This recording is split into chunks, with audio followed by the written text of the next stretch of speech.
since the end of World War II. The Potsdam Declaration clearly states that Japan should not rearm. Japan commits in its constitution to forever re-announcing war and the threat or use of force as means of settling international disputes, and established the exclusively self-defense-oriented principle. Together, they codified Japan's obligations as a defeated country. A brief look at history will show us that to use survival-threatening situation and self-defense as a pretext is a go-to tactic for Japanese militarism to launch aggression.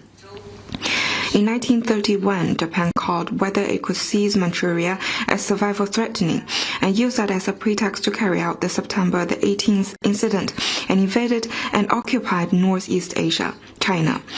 Japan later claimed that to defend the Greater East Asia co-prosperity sphere was an existential battle for Japan, enlarging its war of aggression to the entire Asia. Whether to attack Pearl Harbor was to also deemed as survival-threatening to Japan, which ignited the Pacific War. The alarm has been sounded. The historical tragedy must not repeat itself. As we mark the 80th anniversary of the victory of the Chinese People War of Resistance against Japanese aggression and war anti-fascist war, the international community must guard against and thwart any attempt of reviving militarism, jointly uphold the post-World War II international order, and safeguard world peace. Next one, please. Thank you. Sky News in the UK. 天空。昨天，军情五处向英国的一些政治家发出了新的警告，称中国的特工正在试图收集影响英国国家安全的信息。在英国有很多的中国特工和间谍行为。近期有很多关于此话题的讨论，这对于中英关系、双边关系有什么样的影响？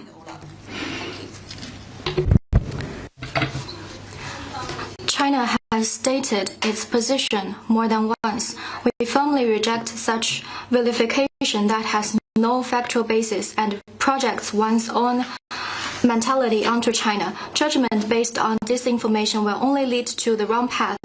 China never interferes in the internal affairs of other countries and has no interest to collect so-called intelligence from the British Parliament. Next one, please. 谢谢发言。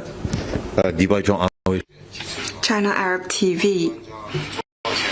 Yesterday, Foreign Minister Wang Yi met with the Secretary General of the Arab League, Gate, and he said that the second China-Arab States Summit will be held next year.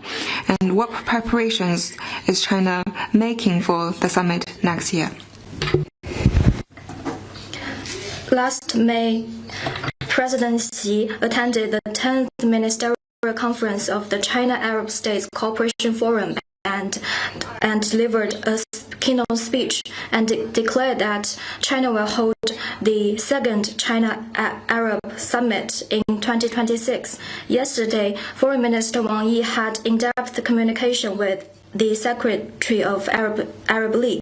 Currently, the preparation for the summit has been progressed in an orderly manner. Next one, please. CGTN 提问，当地时间。 On November the 18th local time, the 80th session of the UN General Assembly deliberated on the reform of the Security Council. The Chinese representative explicitly pointed out that Japan is totally unqualified to seek a permanent seat on the Security Council. What's your comment? According to the UN Charter, the Security Council bears primary responsibility for the maintenance of international peace and security. Japan waged a war of aggression during the Second World War, inflicting profound suffering to the people of Asia and the world. Up to now, Japan still has not fully repented for its war crimes. Some in Japan still advocate a wrong view on World War II history, pay tribute to the Yasukuni Shrine, and distort, deny, and even whitewash Japan's history of aggression. The wrongful remarks recently made by Japanese PM on Taiwan grossly interfere in China's internal affairs, trample on the international law and basic norms in international relations, and challenge the post-World War accountable to international order. Such a country is incapable of taking up the responsibility for maintaining international peace and security and unqualified to become a permanent member of the Security Council. 法新社台湾的检方称6名中国大陆人违反了国家安全相关条例，中方对此有何评论？一下你的问题。Could you please repeat your question? Taiwanese prosecutor. 台湾检方对6名人宣布了违反国家安全的罪名，其中1名是来自中国大陆，中方对此有何评论？不是一个。This is not a diplomatic issue. Next one, please. NHK 据了解 NHK, we've learned that China has notified Japan that it will suspend the import of Japanese aquatic products. Can you share with us the details and reasons? As far as I know, Japan previously promised to deliver the responsibility of the aquatic products to China. This is the precondition for the export of Japanese aquatic products to China, but Japan currently did not fulfill its obligation of supervision and did not provide the basic materials. I would like to stress that recently the remarks made by the Japanese PM has triggered the outrage of Chinese people. Currently, even the products are exported to China, there will be no market. Next one, please. 日前，上海合作组。 The 24th meeting of the Council of Heads of Government of Member States of the Shanghai Cooperation Organization was held in Moscow, and Premier Li Qiang attended the meeting. Could you share more information? The meeting of the Council of Heads of Government of Member States of the SCO held yesterday was a full success. Leaders of participating countries had an in-depth discussion on implementing the outcomes of the SCO summit in Tianjin, deepening cooperation in various fields, and institution building of the organization. Premier Li Qiang said that as an important player in building and reforming the global governance system, the SCO is equipped and capable of jointly implementing the global governance initiative.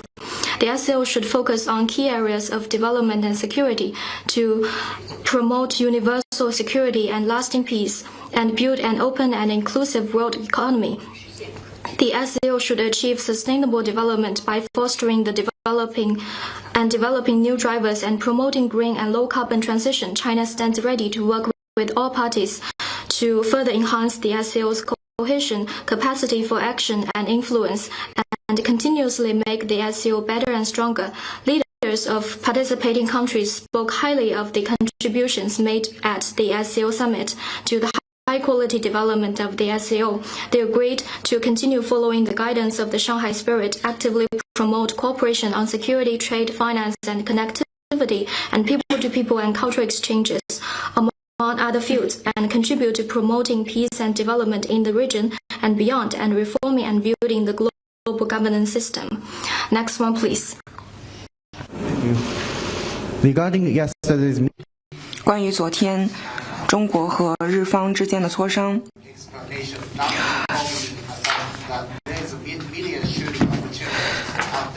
中方并没有提到说该活动可以被拍摄，中方对此有何评论？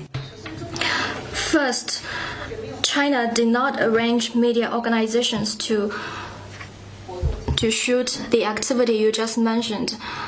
I also noted that most of the reporters at the scene are from Japanese media outlets. Next one, please.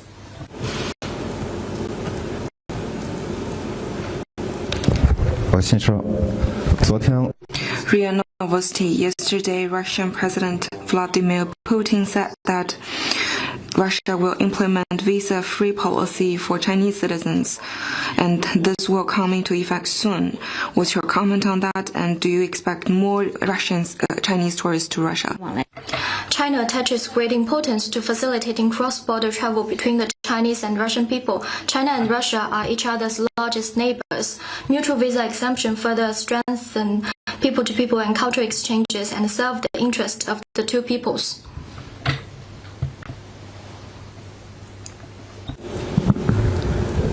Thank you. Question from Reuters.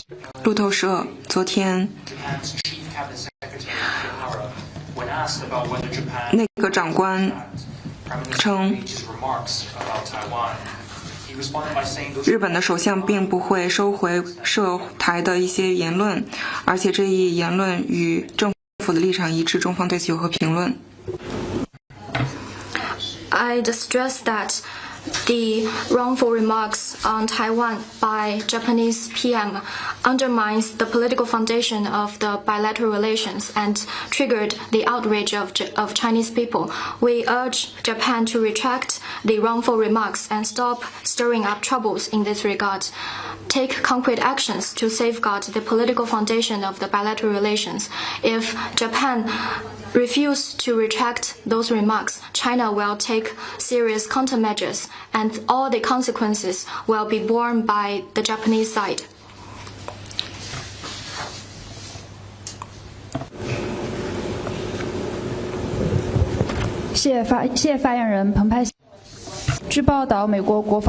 The paper is reported that U.S. Secretary of War Hicks has unveiled the Operation Southern Spear that aims to remove narco-terrorists from the Western Hemisphere. The State Department announced to designate Cartel de los Sols, headed by Maduro, as a foreign terrorist organization effective from November the 24th. The U.S. also said that it would not rule out sending troops into Venezuela. What's your comment?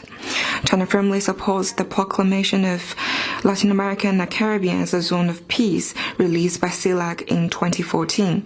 China opposes any moves that violate the purposes and principles of the UN Charter and other countries' sovereignty and security.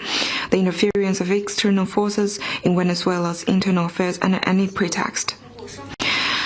We hope the U.S. will engage in normal law enforcement and judicial cooperation through bilateral and multilateral legal frameworks and choose the course of action that is conducive to peace and security in our seas. 下一个问题。 Next one, please. Hello, Laura Baker from BBC. BBC, 我想追问，你提到了日本首相并没有收回他的，如果日本首相不收回的话，那么中方将采取反制措施，这是一个威胁吗？ I've already introduced China's position. The wrongful remarks on Taiwan by Japanese PM undermined the political foundation of the two countries, and I think Japan will respond to it. First, Japan should take back what it said and safeguard the political foundation of the two countries. Otherwise, China will take further measures.